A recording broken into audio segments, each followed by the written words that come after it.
transmitting, and if you want to just show the UVs are listening. Listening on standard 1. Once it actually, show the constellation.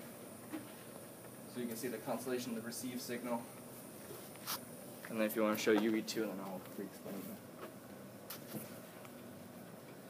Alright, and this is transmitting on standard 1 for right now. Alright, I can explain the time frames. So in order to keep the whole system synced, we designed this a 45-second time frame, but for the first 7.5 seconds, alright, so now it's resyncing.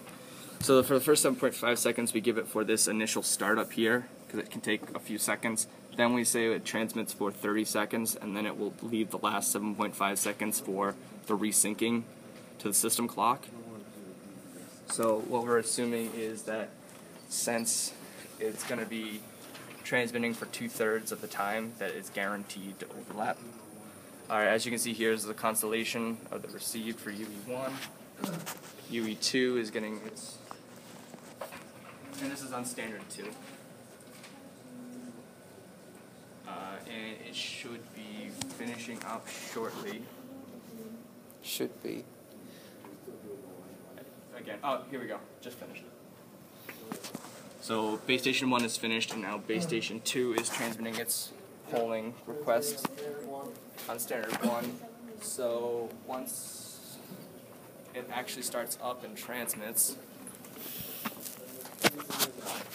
alright, and we should get the received message. Alright, there we go. And that's a really nice small. Can you see? Alright, cool. Alright, let's go over here to UE1, which is consistently getting close to nothing. Which is still funny how it can actually still decode this message here. If we auto-scaled it, we could probably see a very small, yeah.